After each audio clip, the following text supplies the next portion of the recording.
В Димитровград родители и техните деца се включиха в спортен празник под наслов "Да победим насилието в училище". Инициативата е на местна фондация и е част от проекта "Училището – място на толеранс и уважение".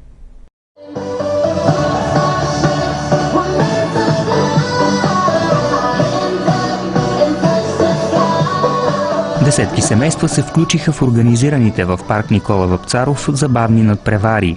За да участва в спортния празник, всеки състезател получи регистрация и карта, в която да събира печати от представителите на местните институции за работа с деца, които бяха разкрили пунктове на открито.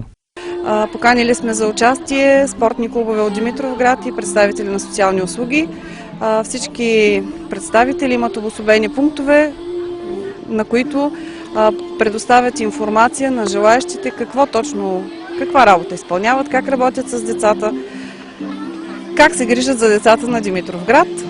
В игрите по двойки се включиха над 30 участника, а целта на спортния празник бе родителите да покажем на децата как може да се играе спорт, изобщо да се участва в някаква спортна надпревара, без да влагаме и да упражняваме насилие или да бъдем груби. Всъщност това ни е идеята, за да поканим и родителите да участват с децата си.